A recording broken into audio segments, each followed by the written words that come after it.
Historia del día 28 de enero del año 2025 a las 5 de la tarde. El orden del día es el siguiente. Primero, lectura de aprobación del orden del día. Segundo, himno nacional de la República de Colombia. Tercero, verificación del quórum. Cuarto, saludo del señor presidente académico de número, doctor Armando Martínez Garnica. Quinto, acto de posesión como académico de número del doctor Óscar Almari García. Sexto, se somete a la aprobación de los miembros de la academia las actas número 6 y 7. Séptimo, proposición de duelo con ocasión del fallecimiento del académico Enrique Santos Molano. Octavo, presentación de libros recibidos por la academia a cargo del académico de número Jorge Morales Gómez. Noveno, anuncio a los académicos sobre la fecha de la próxima sesión. Décimo, clausura a cargo del señor presidente. En consideración, el orden del día, ¿lo aprueban? Procedamos. Muy bien. Punto número 2. Himno Nacional de la República de Colombia.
Punto número 3. Verificación del quórum. ¿Sí? Registramos el número necesario para tener quórum para deliberar y decidir. Cuarto, saludos, señor presidente académico del número de Manuel. Buenas noches a todos. Hemos empezado esta sesión especial con el himno nacional de la República de Colombia, porque hoy tenemos la posesión de un miembro del número de nuestra academia, que proviene de las filas de la Escuela de Historia de la Universidad Nacional de Medellín, que fundó el doctor Álvaro Vidal, quien lo va a presentar. El doctor Óscar Almari García es ya parte de la vieja guardia de la historiografía colombiana y ha sido uno de los artífices de la producción de una camada de historiadores muy brillantes de la Nacional de Medellín, de los cuales ya algunos son miembros de esta academia. Así que estamos muy complacidos que esta nueva generación de historiadores historiadores profesionales con título de doctorado se vinculen a la academia para reforzar su función de órgano consultor de los poderes nacionales en asuntos de historia. Para empezar el punto de posición o académico en nombre del doctor Óscar Amario García, le pido a los académicos Roger Pita y Alain Ruiz que vayan a traer al nuevo recitatario.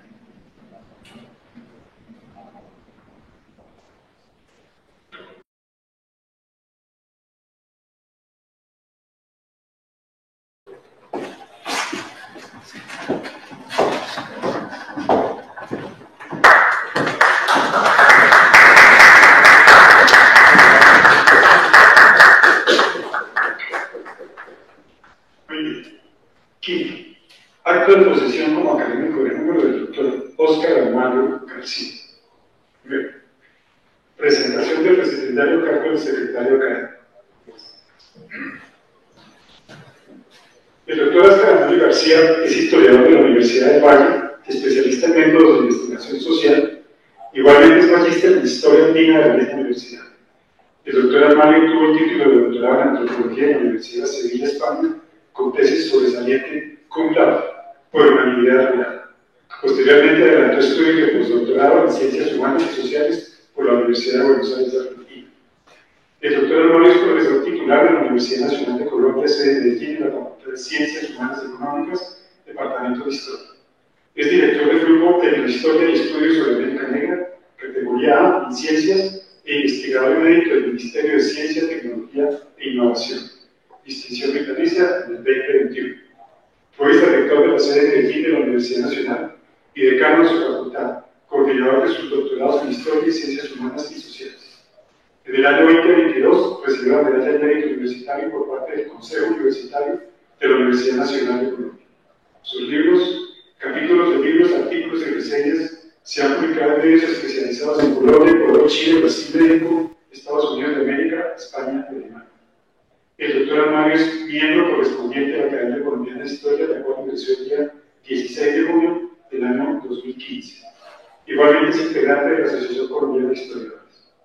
El académico Amario es autor de varias obras entre las cuales se destaca El Chocó en el siglo XIX, encrucijada histórica, social, territorial y conceptual hacia un nuevo siglo XIX en el occidente colombiano, balance bibliográfico de Antioquia, Caldas y Chocó, y Castas y razas en la independencia de la Nueva Granada, 1810-1830, identidad y alteridad, filosofía de la nación colombiana. Enseguida tenemos la toma del juramento. Perdón, no es perdón. Doctor Óscar Almario García. Jura usted por la patria y por la academia cumplir fielmente los deberes que le impone el cargo de académico de número para el cual ha sido elegido. Si así lo hiciereis, que ellas os lo premien, si no, que ellas os lo demanden. Muy bien. Enseguida, la disertación del recipiendario sobre el tema La historiografía revisionista del suroccidente colombiano sobre la independencia y las provincias 1900-1960.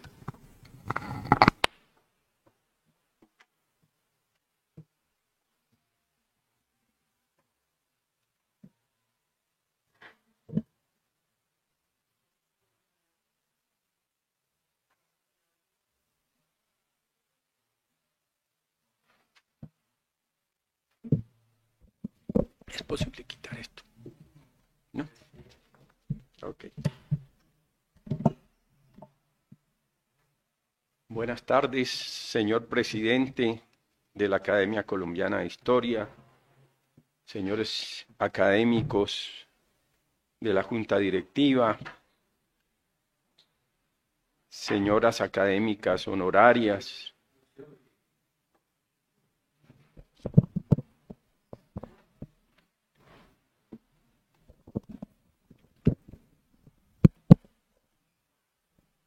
presento un saludo a la junta directiva, al señor presidente de la academia, a los académicos honorarios de número y correspondientes, señoras, señores presentes y demás colegas y amigos que nos acompañan a través de los medios. Llego a esta recepción, a esta sesión solemne de la Academia Colombiana de Historia con gratitud, con esta corporación que ha acogido mi nombre a propuesta de varios de los miembros de la misma. Es un honor y generalmente los honores no solo se agradecen, sino que se explican por una cadena de circunstancias. Ningún académico, ningún historiador es un producto propio. Esta es una disciplina y las disciplinas responden a redes, a entramados institucionales, a redes de amigos y de cómplices de los que amamos esta disciplina y enfrentamos con alegría y a veces con dureza lo que implica dedicarse a ella. Así que con este agradecimiento a la Academia Colombiana de Historia va también mi agradecimiento a una serie de instituciones, maestros, amigos, colegas que han incidido en mi formación. Recuerdo que hace 10 años exactamente, como recordaba ahora el señor secretario, ingresé como miembro correspondiente de esta academia. Había sido invitado incluso de una manera deferente, directivos en ese entonces de la academia me visitaron en Medellín y en una reunión informal me contaron del proyecto de renovación institucional de la academia. Ese proyecto, recuerdo ahora, incluía aspectos como la renovación generacional, hacer de la academia todavía más un espacio exigente desde el punto de vista académico, pluralista desde el punto de vista de las tendencias históricas que en ella confluían, estrechar los lazos con las academias regionales y locales, adoptar una línea editorial consistente y procurar por el fortalecimiento de la disciplina en el país. Y 10 años después tengo que registrar con alegría y con satisfacción que esos objetivos de renovación institucional se hayan consolidado. Eso es una buena noticia para la historia y además en un país donde todo tiende a polarizarse y a instrumentalizarse políticamente, pues es bueno que haya una institución que construya un espacio donde todos quepamos.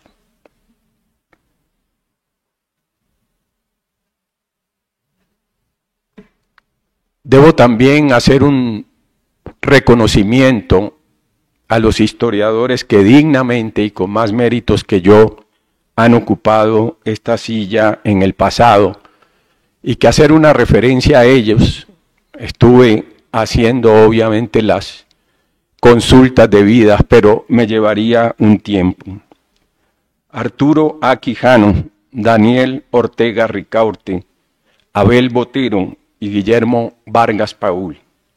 También Antonio José Rivadeneira Vargas, que pasó a ser miembro honorario.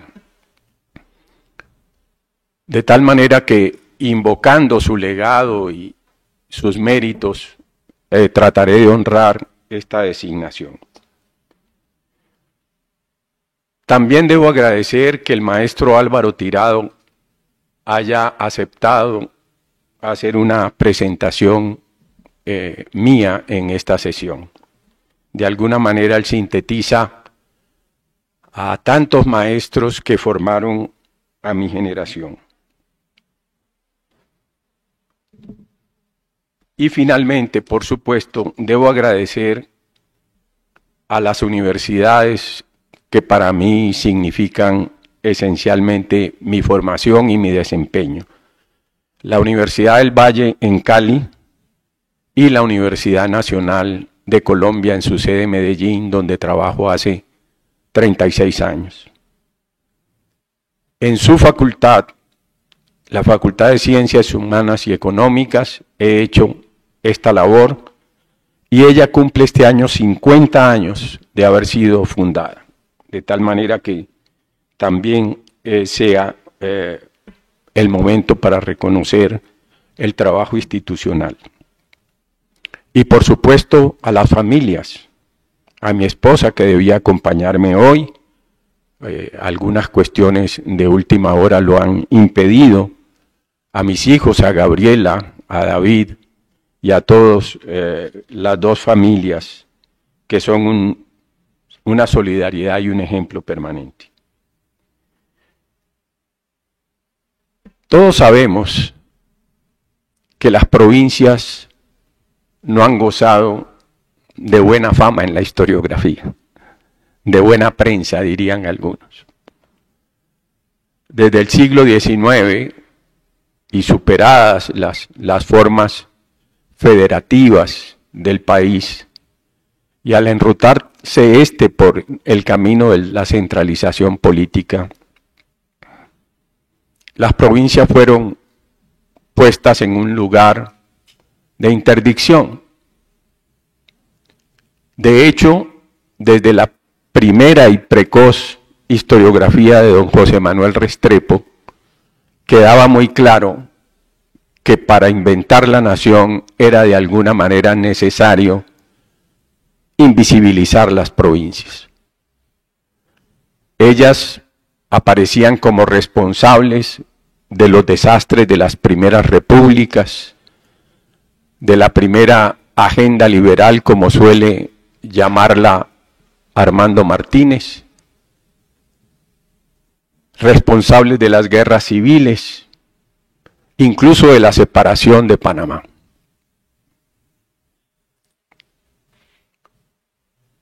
Frente a ellas, el Estado Nacional aparecía como el nuevo y gran sujeto que había que cultivar y edificar a lo largo del siglo XIX. Pero yo vengo a hablar de una historiografía sobre las provincias. Y esto pareciera un regreso a las nostalgias del pasado o a las evocaciones del terruño. Pero no, estoy convencido que las provincias, las regiones, están en el corazón mismo de las dinámicas históricas, tanto globales como nacionales. Sin ellas, esos fenómenos serían simple y llanamente inexplicables. Solo levantar los ojos y poner el corazón de los colombianos en sintonía con lo que está pasando en el Catatumbo es suficiente para decirnos: las regiones están aquí y ahora, con todos sus dramas, interpelan a lo nacional e interpelan al mundo global. La cuestión es de qué manera. Y antes de ir a la cuestión específica de la historiografía de la que quiero ocuparme ahora, permítanme hacer un breve contexto de cómo lo entiendo yo. Un mundo está agonizando ante nuestros ojos y todavía no se ve cuál es el mundo que lo pueda sustituir. El mundo que agoniza ante nuestros ojos es el mundo que hemos llamado de la modernidad clásica. Y ese mundo inventó la institución de instituciones, que son los estados nacionales. Pero esos estados nacionales hoy están sacudidos por una crisis estructural de valores y de destino, desafiados por un orden económico desbocado, sin regularización, y donde los estados nacionales se ven impotentes para contener los nacionalismos que se fermentan en su interior. Todo tipo de nacionalismos están en desarrollo. Nacionalismos que están dando origen a neoimperialismos. Por ejemplo, Rusia y los Estados Unidos de América, que pugnan por reconfigurar un mundo a su medida y a su manera. Hay nacionalismos heroicos como el de Ucrania. Hay nacionalismos que legitiman los terrorismos de Estado como en Israel. Hay nacionalismos terroristas detrás de la invocación de la independencia de Palestina. Hay nacionalismos separatistas. Hay nacionalismos neonazis. Pareciera una paradoja para el mundo. La modernidad había vaticinado una historia universal y un destino común para todos los humanos. Ese fue el sueño de Kant, un mundo cosmopolita. Ese fue el sueño de Hegel con una historia universal. Pero el mundo ha devenido en otra cosa. Globalmente es una economía de lucha por posicionarse como el más fuerte e insolidaria, y políticamente un mundo fracturado en estados nacionales que han perdido la grandeza y el norte de los grandes valores que le dieron origen. El valor de la democracia, el valor de la tolerancia, el valor de la solidaridad en las sociedades, más allá de la lucha de clases, la solidaridad de las sociedades se está perdiendo en este contexto. Y uno de los problemas que los estados nacionales no previeron es que si bien era legítimo construir la figura del Estado Nacional como una manera de ser en la modernidad, esos estados nacionales no podían negar ni sus raíces ni su tremenda diversidad. Y esas diversidades hoy están también reemergiendo. Parte de esa diversidad de las naciones inventadas es justamente el reclamo de los orígenes. Todos sabemos que las naciones no preexistían a los procesos de independencia, que las naciones fueron una invención de los estados nacionales independientes. Lo que sí existía era la diversidad étnica, la diversidad social, la diversidad cultural, regional y provincial. Esa sí era existencia, previamente existente. Pero para construir la nación había que negar esa heterogeneidad. Creo que es hora de empezar a pensar en serio que el costo que tenemos que pagar por un proyecto de construcción de Estado Nacional de espaldas a su diversidad ha sido muy alto y puede ser todavía más alto. Hay amenazas separatistas por todo lado. Hay regiones simple y llanamente inviables en términos del equilibrio de los estados. Creo que es simplemente suficiente lo que he dicho, por lo menos para compartir la carga no solamente intelectual, sino emotiva que tengo con este tipo de temas. Pero hace ya muchos años, realmente más de 2 décadas, empecé a toparme con lo que hoy llamo una historiografía revisionista en el occidente colombiano.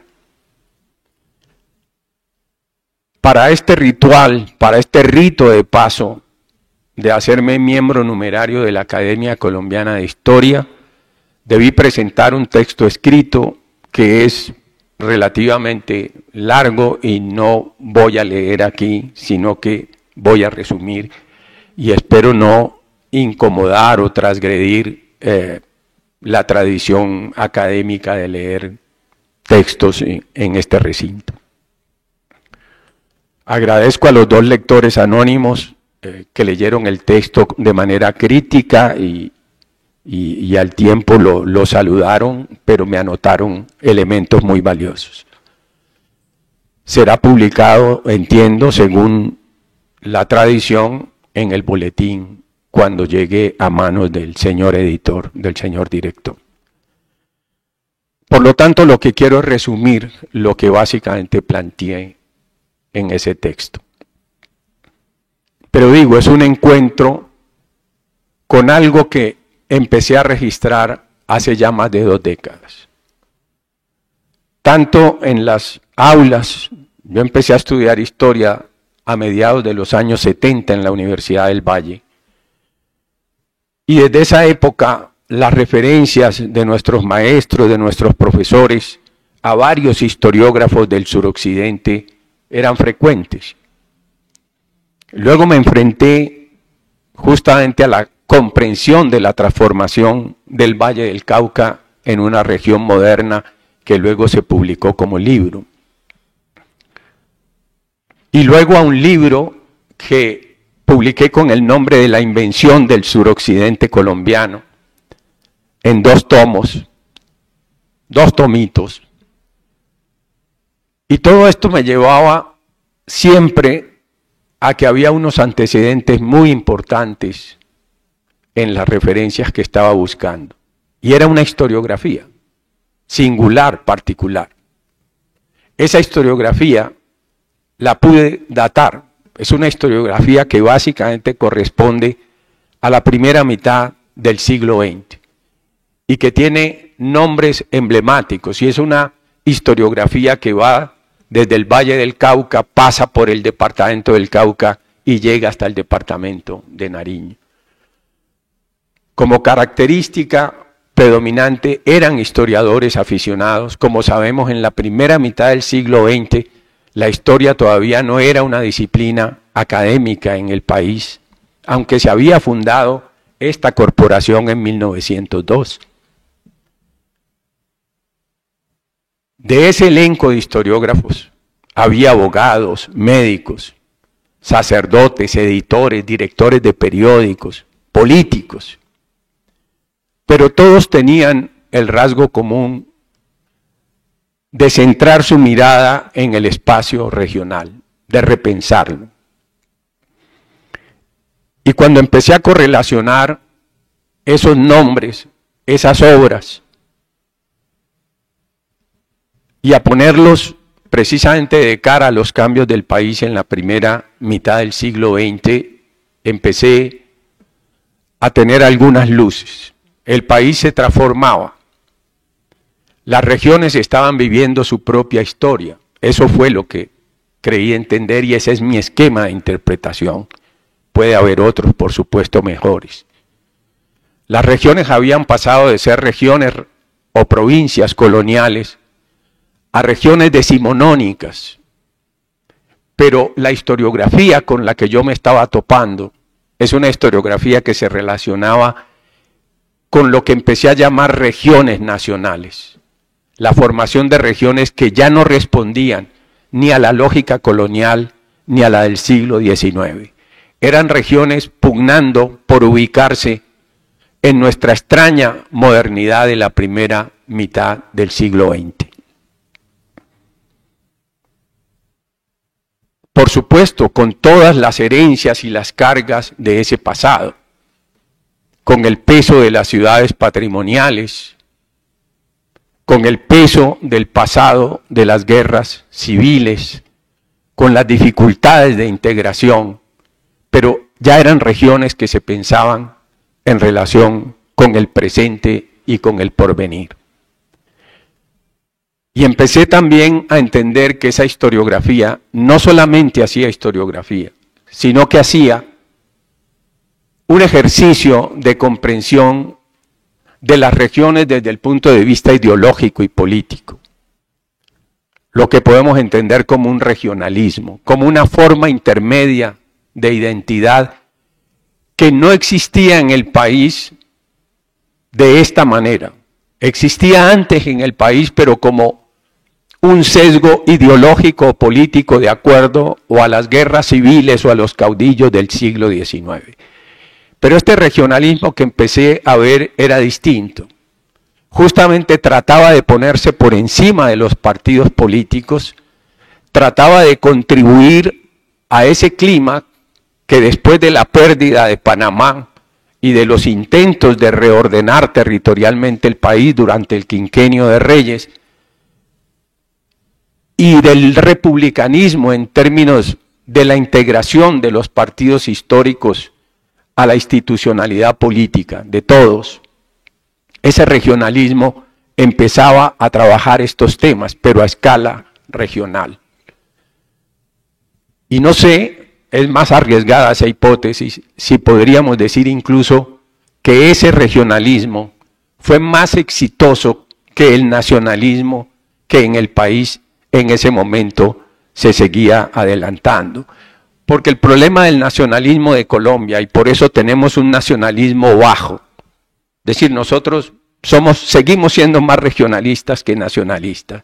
Y eso tiene que ver precisamente con que la manera como se entendía el nacionalismo era a través del filtro o del pueblo liberal o del pueblo conservador.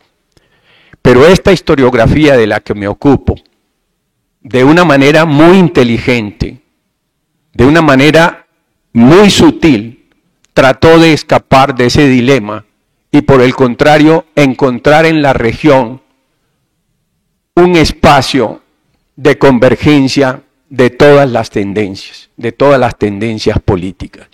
Y por eso me atrevo a lanzar la hipótesis de que es una historiografía en ese tipo de regionalismo más exitosa que lo que logró el nacionalismo partidista, liberal o conservador. Pero además de esto, tuvo logros historiográficos notables en obras, en autores, en instituciones. Se crearon las academias de historia del Valle, del Cauca, de Nariño. Estos historiógrafos, hasta donde he podido rastrearlos, si no a todos, a los más notables, estuvieron comprometidos con la creación de una serie de instituciones culturales que fueron claves para estas regiones. Las universidades, centros culturales, pero además animaron una relación con los nuevos grupos dirigentes que surgían del proceso económico de la modernización. Y en ese contexto es que figuras como Gustavo Arboleda y Demetrio García Vázquez o Sergio Elías Ortiz en Pasto emergen, a mi juicio, digamos como ese triángulo de los historiadores de este suroccidente colombiano. Pero hay un tema que para ellos resultó fundamental, la independencia. Todos sabemos lo que pasó en esa antigua provincia de Popayán. Compleja desde tiempos primeros de la conquista y de la implantación española.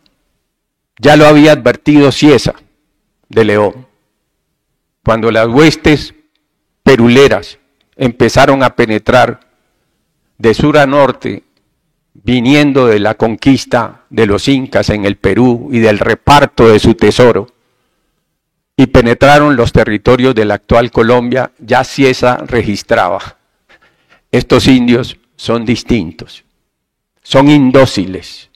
Esa clasificación binaria de indios dóciles para el sur e indóciles para el territorio de la actual Colombia, es una primera pista. Pero además la diversidad que tiene los Andes septentrionales, que son muy distintos a los Andes centrales, más homogéneos. Los Andes septentrionales, la contigüidad de los nichos ecológicos, los cambios de clima, ya entre los propios grupos prehispánicos, los había predispuesto a cualquier intención de confederación o de integración. No lo aceptaban. Cada cacique tenía su propio grupo y solamente la presencia hispánica fue forzando a unas primeras unidades de guerra que nunca fueron unidades políticas. Tampoco la experiencia de las ciudades prehispánicas existió en el sur. La contigüidad de tres geografías monumentales, la costa pacífica, los Andes con sus valles interandinos, el piedemonte amazónico y la llanura orinoquense, todo eso hacen del suroccidente colombiano un entronque geográfico, cultural enorme. Ahí surgió esa gobernación de Popayán, compleja. Sus élites se dividieron en la independencia, como sabemos. Popayán optó por el regentismo, las ciudades confederadas del Valle del Cauca por la independencia y Pasto fue lealista. Pero lo que hicieron estos historiógrafos fue preguntarse el porqué de esa fractura, mucho más que las explicaciones más o menos superficiales de que eso era lo que había ocurrido. Pero había una doble intención, aclarar el porqué, pero además justificar el nuevo ordenamiento de las regiones que surgía. A finales del siglo XIX, la antigua gobernación de Popayán sobrevivía como Gran Cauca. Su territorio era básicamente el mismo y Popayán mantenía la centralidad. Pero empezando el siglo XX ya no pudo mantener ese enorme territorio. En 1904 se crea el departamento de Nariño, la primera gran fractura de ese territorio. Se daba solución a lo que en el sur sus historiógrafos llaman la cuestión decimista, ir más allá de las 9 regiones históricas o de los 9 estados soberanos, y el sur siempre había querido ser uno más. Lo logra ahora bajo la figura del departamento de Nariño. Pero es todo un proyecto cultural, un proyecto económico, un proyecto de integración vial por las dificultades del sur. Y en eso la historiografía fue enorme y activa. Y yo diría que eso explica mucho de la vitalidad de una de las academias de historia locales y regionales más potentes, no solamente de Colombia, sino de América Latina. Le agradezco a Lidia Inés Muñoz, maestra, colega y presidenta de esa academia, precisamente porque buena parte de estos temas he podido conversarlo con ella y en sus territorios. Y cuando era vicepresidente, ella me pudo presentar todavía en vida al maestro Alberto Quijano Guerrero y sostener conversaciones sobre este tema. Pero la fractura continuaría. En 1910 se crea el departamento del Valle del Cauca y en el 5 se había creado el de Caldas con partes del departamento también antiguo del Cauca. Y Popayán vio disminuido su territorio. Me he preguntado cómo asimilaron las distintas historiografías esas historias tan diversas. La de Pasto era enérgica y he utilizado la figura del Big Bang para aprovechar de que allí empezó el proceso historiográfico al que me refiero como revisionista, porque precisamente su gobernador en ese momento, el doctor Guerrero, publicó una primera colección de documentos históricos que reposaban en el Cabildo de Pasto y que permitían explicar las razones, los motivos por los cuales Pasto había sido no solamente leal a la corona, que ese era el elemento conocido. El tema que cada vez se esclarece más es que Pasto era sobre todo leal a sí misma. Era una lealtad a su propia cultura política, precisamente forjada en una especie de frontera, de cruce de caminos hacia la audiencia de Quito y hacia la costa pacífica, hacia Barbacoas o hacia el Putumayo, Sucumbíos. Y ese cruce de caminos, defendida por cristianos viejos, forjó esa mentalidad pastusa, que nunca pudieron descifrar los republicanos, ni los republicanos caleños, ni los republicanos del Ejército Libertador de Simón Bolívar y Antonio José de Sucre. Y que incluso el país se ha demorado en entenderlo. Prácticamente la integración de Pasto a Colombia dura 100 años, casi hasta la guerra con el Perú, que es la que permite resolver finalmente el problema. Pero ese es un tema que he planteado y siguiendo además a los que han trabajado en profundidad este asunto, pero asumo mis propias hipótesis. La historiografía de Popayán, por su parte, experimentaba este duelo de la pérdida territorial y pérdida de centralidad política y el desplazamiento que le estaba generando el desarrollo económico de Cali.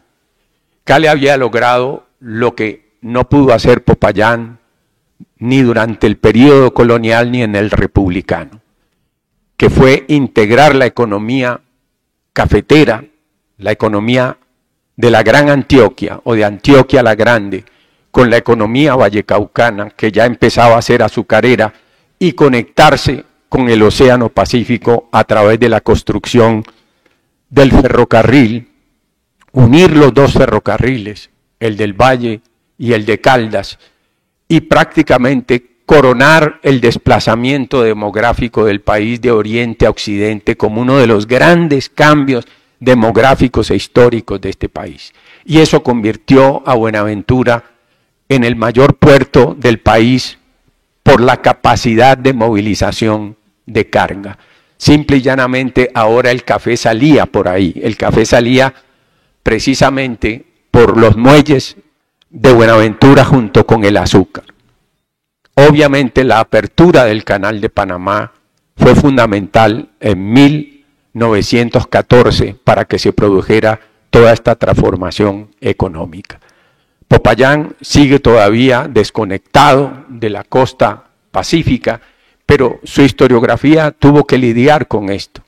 Sin embargo, uno tiene que registrar con una enorme respeto y admiración el mayor logro de esa historiografía, aparte de haber reivindicado la importancia de la gobernación de Popayán para la Nueva Granada y en el ordenamiento colonial y demás, y luego su liderazgo en el siglo XIX con sus luces y sus sombras. Pero el gran logro de esa historiografía, en mi opinión, es haber formado el Archivo Central del Cauca, el trabajo enorme de Arboleda Llorente.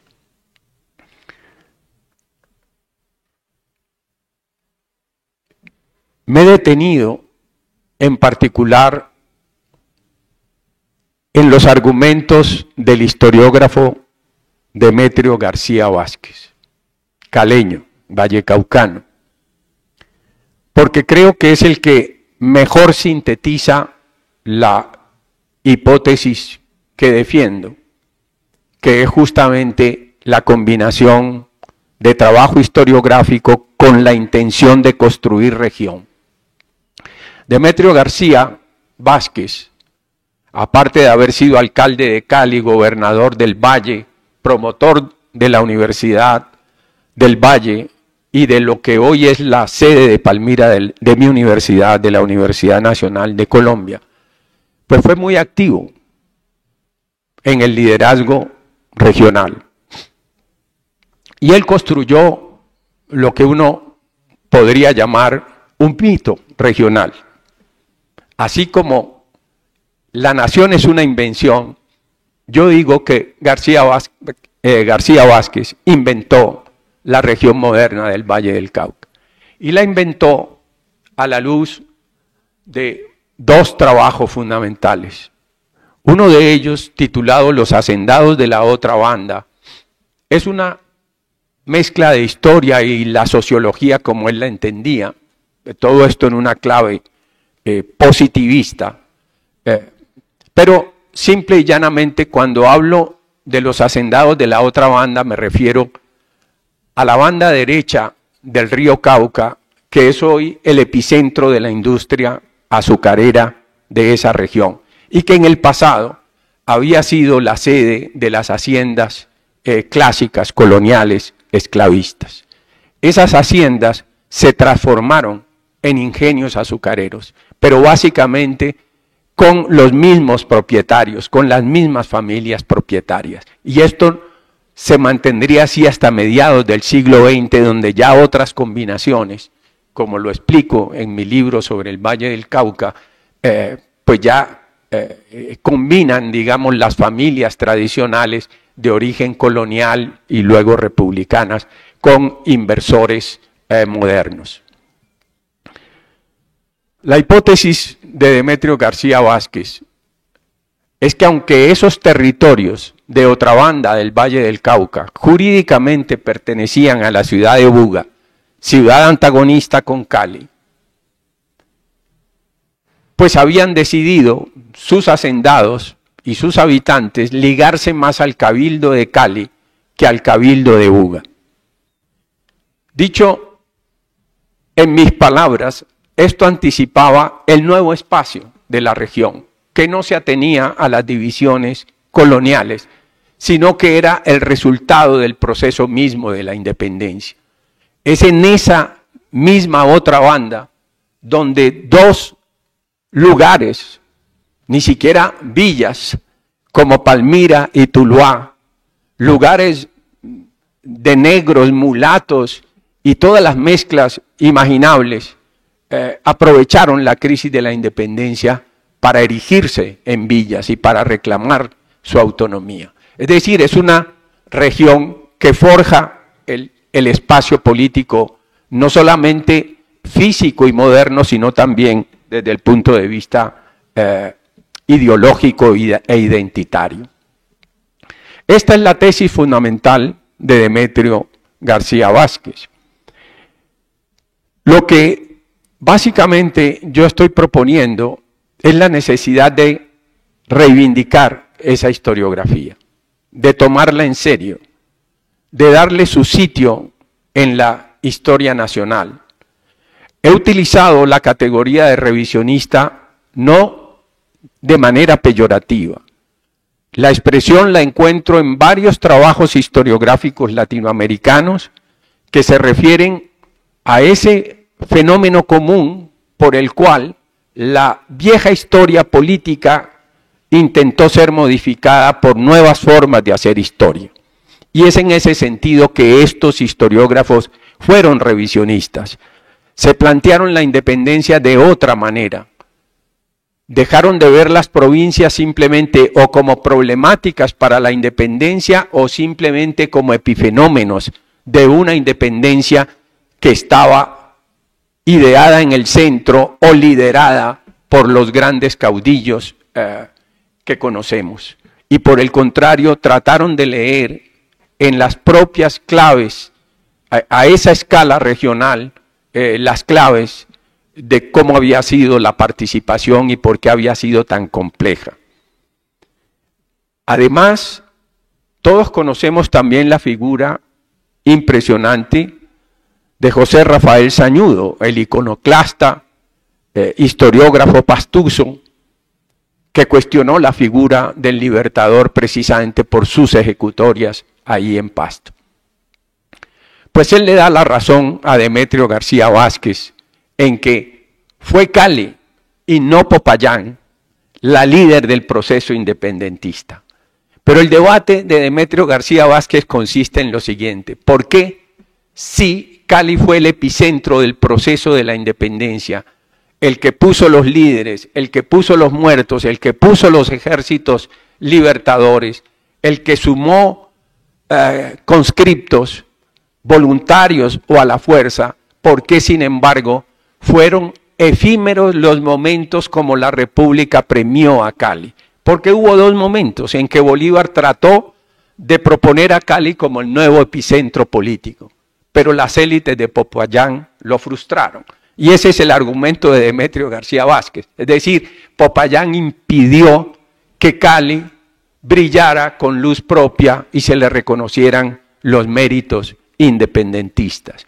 Por eso él ve la creación del departamento del Valle del Cauca, la modernización agroindustrial del Valle del Cauca, la conexión de los ferrocarriles de Caldas y del Pacífico, el fortalecimiento del puerto de Buenaventura y la emergencia de una nueva élite que, aunque de orígenes coloniales, se conectaba con la modernización incluso ahora a escala global, como un premio, como un resarcimiento de lo que Popayán le había arrebatado a Cali. Más allá, y voy concluyendo, de su entusiasmo vallecaucano, lo que todo esto me hace pensar es en la necesidad, por el contrario, de reconciliar todas estas historiografías, de valorar cada uno de estos esfuerzos historiográficos regionales. Algunos de estos autores requerirían obras específicas. Modestamente creo que tengo entre manos, tanto por la información acumulada, por los datos, por las pequeñas biografías, mucho más que un artículo, pero eso requerirá de un esfuerzo adicional y ojalá le pueda dar forma completa como libro. Quisiera terminar simplemente planteando, para estar en el tiempo, que imagino los desafíos de los estados nacionales contemporáneos en una relación directa con los problemas regionales y provinciales. El país ha vivido un cambio demográfico impresionante. Las divisiones político-administrativas que nos rigen son hoy obsoletas. Se han reconfigurado espacios muy distintos, las líneas de solidaridad y de intercambio horizontales que están ocurriendo en el territorio no tienen que ver con la estructura hoy que se refleja en el Congreso de la República y en el sistema electoral. Que vengan en mi ayuda los expertos de estos temas. No estoy diciendo ni que sea el momento de un retorno a lo federal en el país. Eso no es lo que tengo en mente. Lo que tengo en mente es que con un ejercicio de valorar de nuevo las regiones y provincias serio y sistemático, podríamos contribuir como historiadores a repensar el ordenamiento político administrativo del país y el ordenamiento territorial.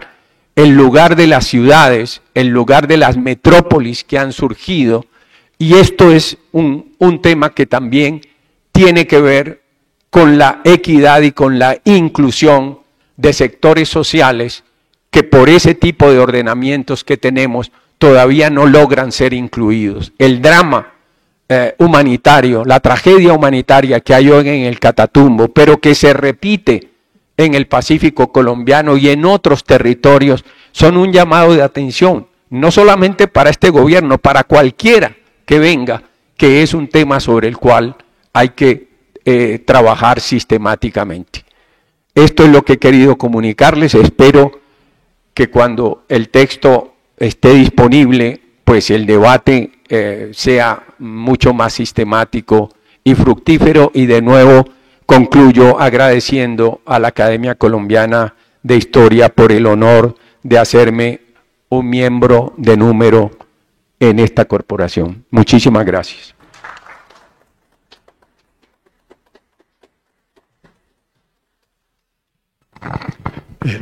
Muchas gracias, doctor Oscar. Entonces, a continuación el discurso de recibimiento por parte del académico de número, doctor Álvaro Tirado Mejía. Sí.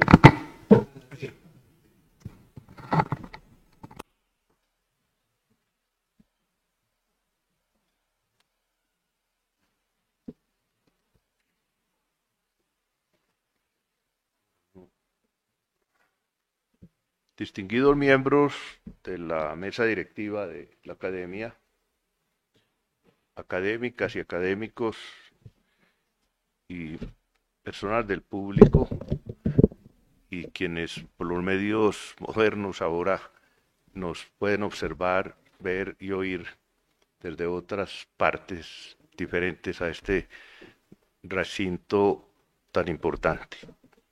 Por supuesto, señor académico Óscar Almario. Sí, cómo no. Con quien me unen muchos lazos de amistad. Y esto fue uno de los motivos que me motivó cuando el señor secretario de la academia me inquirió por si hacía la presentación del profesor Óscar Almario. Y esos vínculos son, por supuesto, en razón de que tenemos las mismas inquietudes y trayectorias de historiadores, muy especialmente, y él ya hizo mención, a que gran parte de su carrera la ha hecho en la Universidad Nacional, en la sede de Medellín, donde tanto él como yo hemos sido decanos de la Facultad de Ciencias Humanas y de la Vicerrectoría, y donde hemos hecho nuestras carreras profesorales.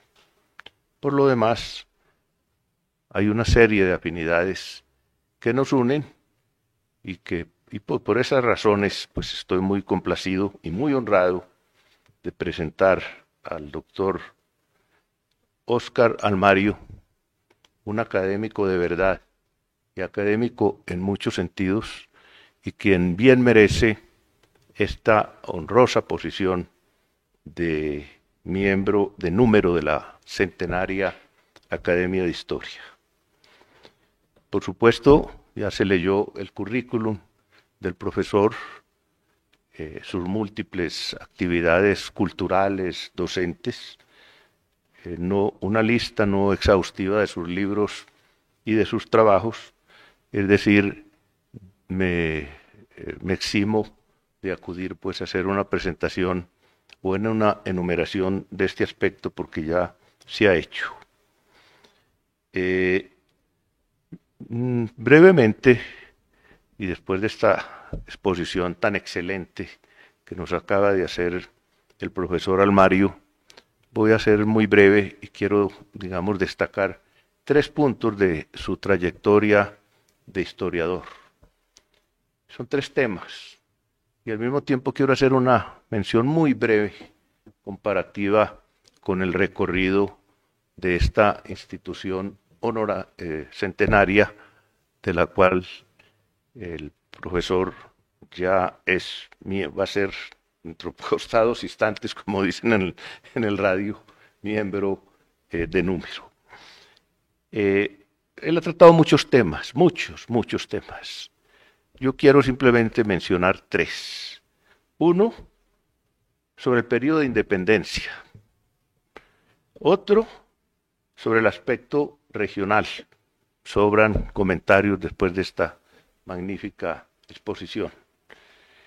Y otro aspecto muy importante, tiene que ver con su doble titulación, digamos, de historiador y de antropólogo sobre el problema negro en Colombia, o sea, la situación del negro en Colombia. Y, repito, quiero hacer un recorrido simultáneo sobre estas temáticas y esta academia y el nuevo miembro de la institución. Sobre lo regional, sobre lo de independencia que está ligado en sus trabajos, ya lo mencionaba ahora, como esa formación del espíritu regional en el Cauca Grande, pues tienen que ver también en sus orígenes con la forma como se abordó, como abordan los historiadores la independencia. En cuanto a lo regional, pues debo decir, en primer lugar, que es un tratamiento novedoso, totalmente novedoso.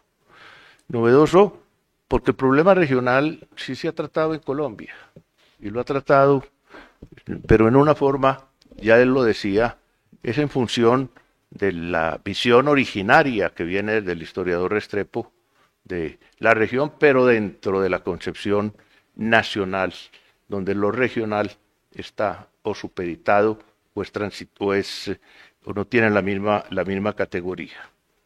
Sus trabajos fundamentalmente, y ya lo ven después de esta exposición, han sido sobre la región suroriental de Colombia.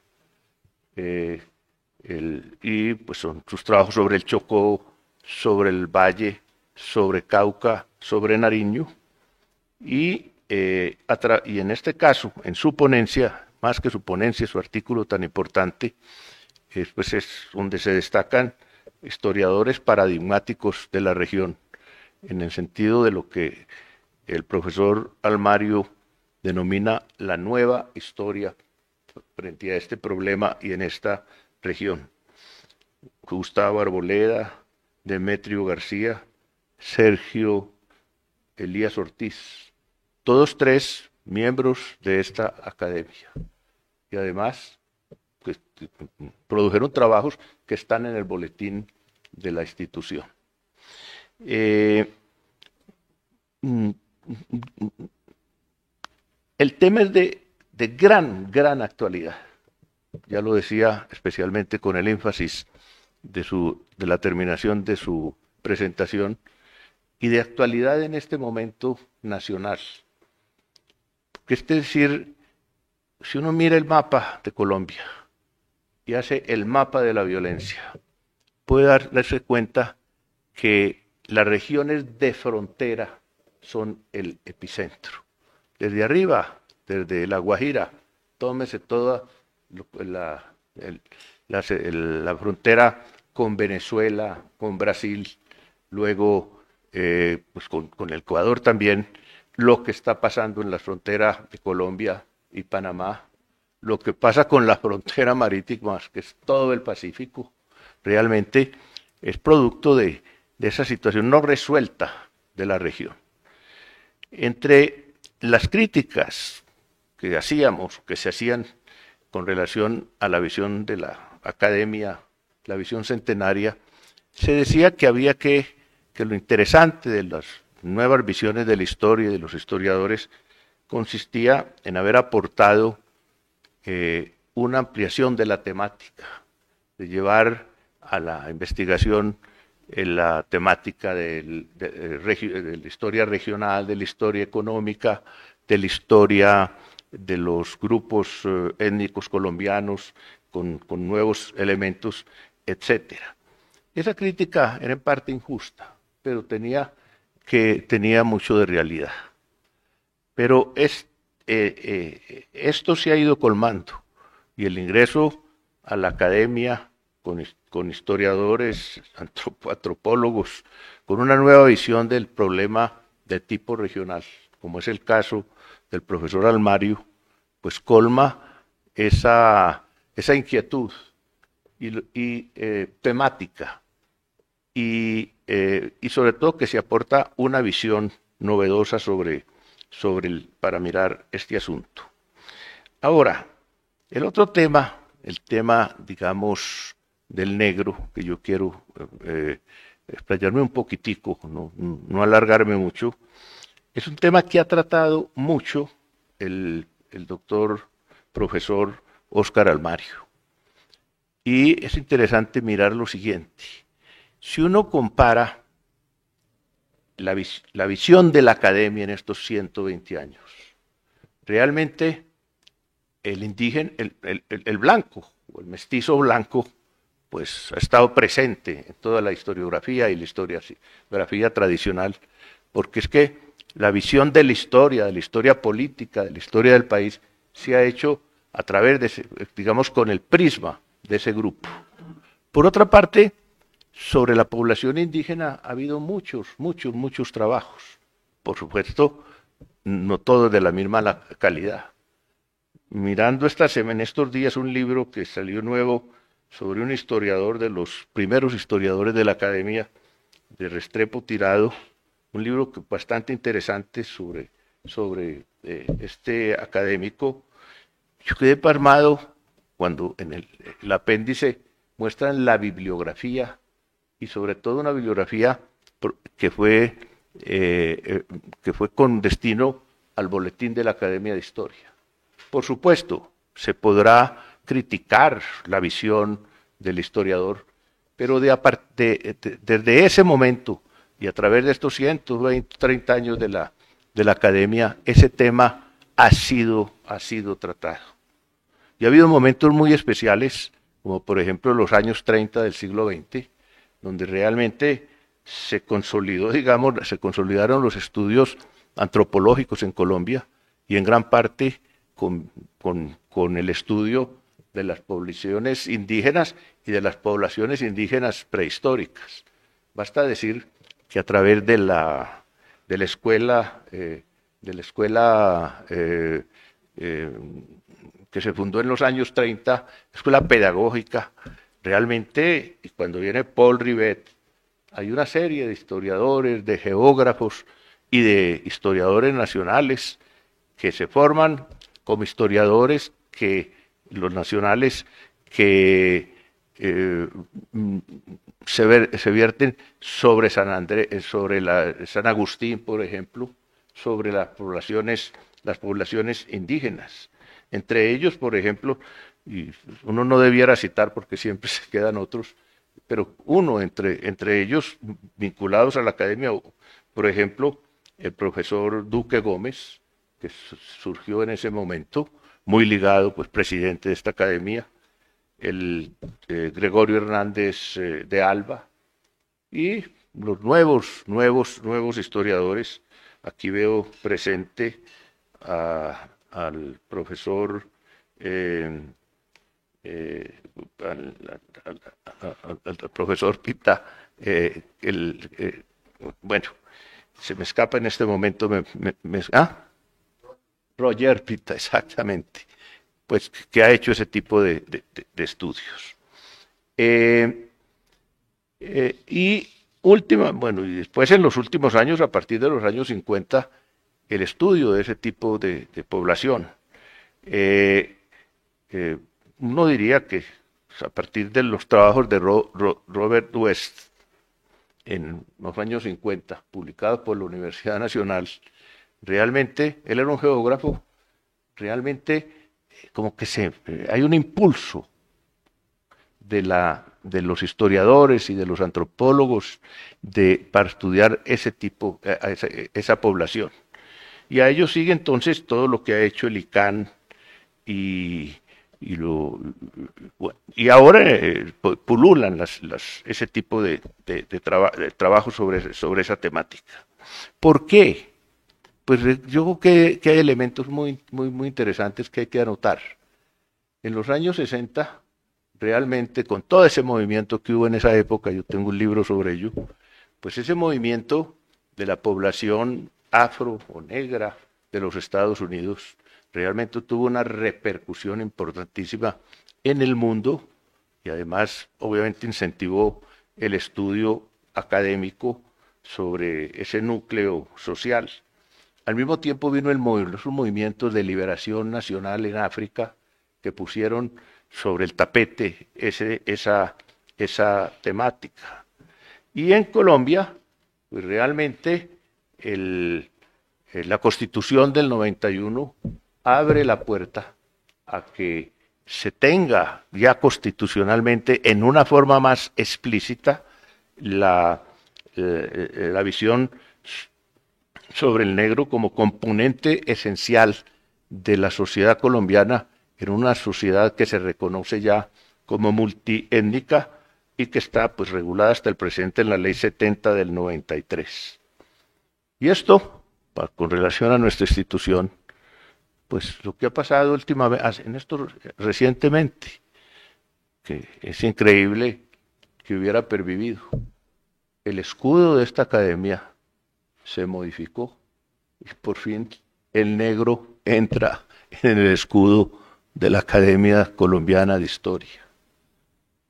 Y al indio se le quitan las plumas, porque el indio, en esa visión que había racista en ese momento, el indio del viejo escudo era alguien, como nos lo mostraban las películas, tenía que ser de plumas. Realmente esos avances son importantísimos. ¿Y por qué ligo yo esto con la posesión del profesor Óscar Almario? Pues por una razón, porque la Academia de Historia en su trayectoria centenaria ha evolucionado. Ha tenido avances importantísimos, ha tenido estancamientos, eventualmente retrocesos, pero en los últimos años realmente se nota un vigor para renovarse en su temática, para renovarse en sus componentes, para renovarse en sus publicaciones. Y esa renovación corre parejas con la presencia dentro de la institución de verdaderos profesionales de la historia. Con esto no estoy criticando a los que no lo eran, porque aportaron muchos historiadores no tenían, y además para ser historiador bueno, yo creo que Ranke no tenía título de historiador. No es que el título no es el que da la valía, pero realmente hay nuevas personas. La academia viene vinculando nuevo personal con dotación en historia económica, sobre música, sobre otros aspectos, y de allí con el enriquecimiento de la misma. Y entonces, al incorporar al académico, profesor, doctor Óscar Almario a la academia como miembro de número, una persona que tiene un trasegar docente, que tiene publicaciones, que tiene conocimiento sobre la historia, sobre la antropología, sobre la etnología, realmente se está cumpliendo ese requisito. De allí, señor académico Óscar Almario, que al presentarlo a usted, que no necesita presentación ante la academia, pues quiero destacar que precisamente usted cumple con todos los requisitos de la modernización de esta institución, y que usted, al integrarse plenamente, la honra con su presencia. Pues yo estoy muy contento entonces de que con estas breves palabras, pues puedo no resaltar, porque no se necesita, sino mencionar parte del aspecto de su trayectoria docente, universitaria, y en muchos aspectos, y al mismo tiempo poder resaltar cómo nuestra institución de la academia se va renovando, se va fortificando y se va abriendo hacia el futuro. Esas eran las consideraciones de tipo muy personal que yo quería hacer con motivo de su ingreso a la academia. La bienvenida, por supuesto, no voy a usurpar funciones, toca dársela al presidente de la institución, que posiblemente lo hará. Esas son todas lo que quería decir. Muchas gracias.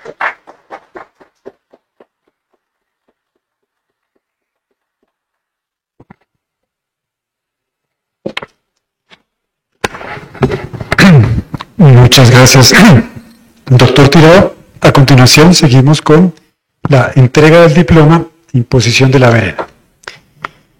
El texto del diploma que acredita al recipiendario como académico de número de la institución reza así: República de Colombia.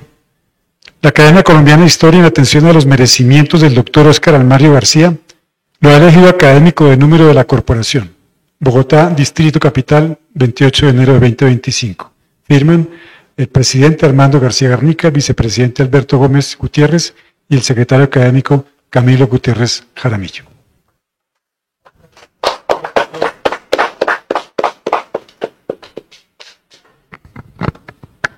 Felicitaciones. Invitamos a continuación al académico honorario padre Fernán González para hacer entrega de la bandera que lo acredita como académico de número.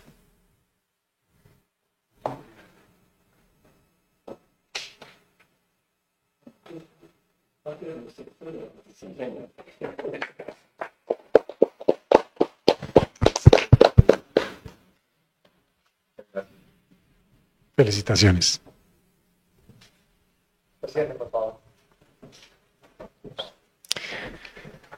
Muchas gracias. Seguimos entonces con el orden del día.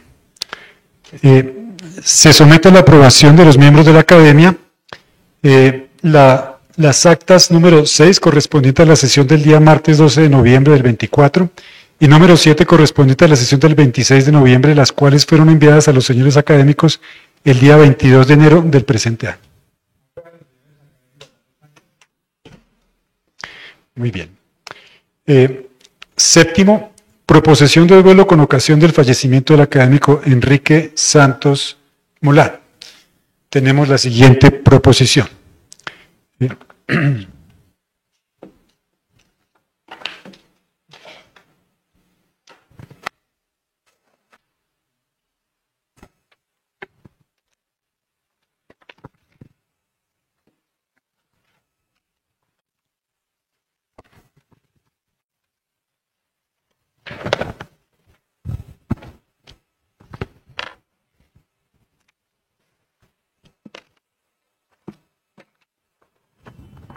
Me disculpo, dice así.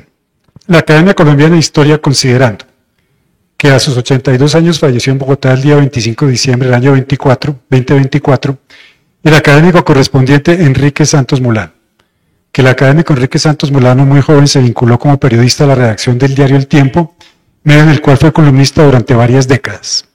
Que el académico Santos Molano adelantó a lo largo de su vida varias investigaciones históricas que se expresaron en obras como Las Memorias Fantásticas, El Corazón del Poeta, Los Jóvenes Santos, Rufino José Cuervo, Un Hombre al Pie de las Letras, y Cartas de un Patriota, Antonio Nariño, en el año 2024, entre otras. Que el historiador Santos Molano ingresó como miembro correspondiente de la Academia Colombiana de Historia el día 15 de noviembre del año 2011. Que además el académico Santos Molano recibió la Orden Civil al Mérito José Acevedo y Gómez y fue condecorado por el Ministerio de Tecnología de la Información y Comunicaciones en el año 2018. Por las razones que dejan expuestas, la Academia Colombiana de Historia acuerda, primero, deplorar la muerte del académico correspondiente Enrique Santos Molano y guardar un minuto de silencio en su memoria. Artículo segundo, enviar copia de esta proposición a la familia del académico fallecido. Artículo tercero, publicar en el Boletín de Historia de Antigüedades en la sección Vida Académica el texto de la presente proposición, dada en Bogotá a los 28 días del mes de enero del 2025. Armando Martínez Garnica, presidente. Camilo Gutiérrez Jaramillo, secretario. Muy bien.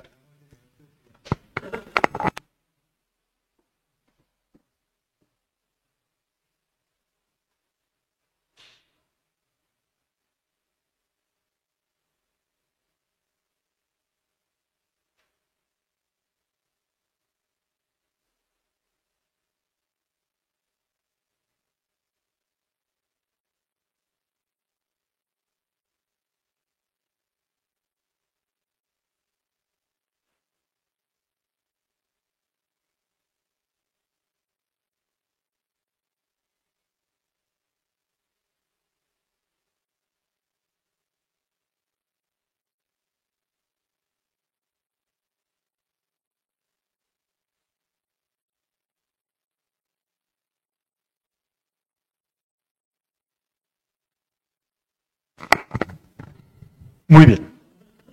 Continuamos con el orden del día. Punto número octavo. Presentación de libros recibidos por la Academia a cargo del académico de número doctor Jorge Morales Gómez.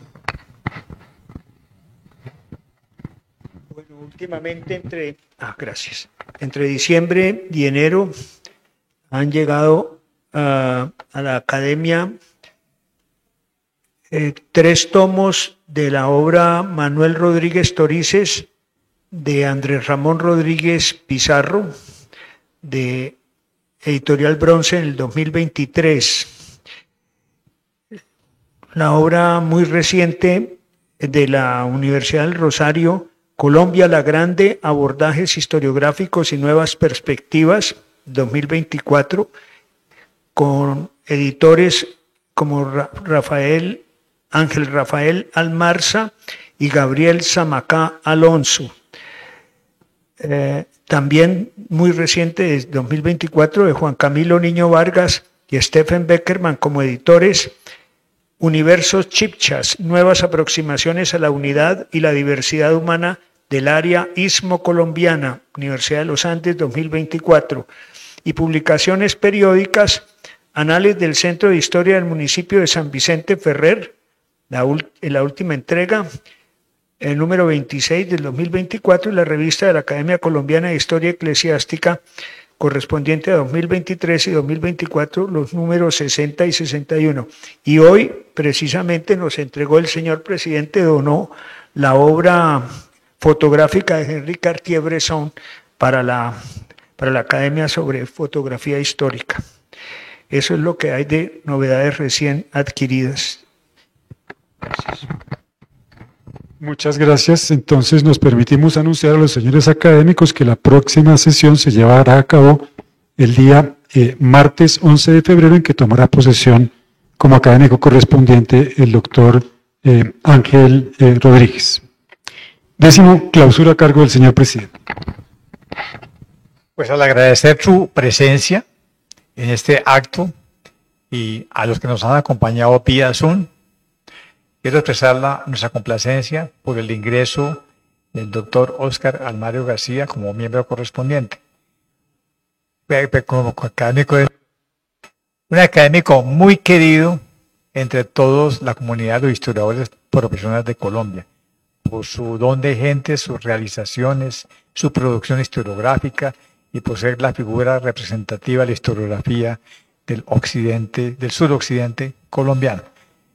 Bienvenido a su casa y esperamos que se siga cumpliendo este proyecto de que esta academia sea cada día más nacional por la procedencia y la residencia de los académicos del país. Él, con su gentileza, los invita a una copa de vino en el Salón Alberto Lleras de inmediato, y con esto cerramos la sesión. Muchas gracias a todos de nuevo.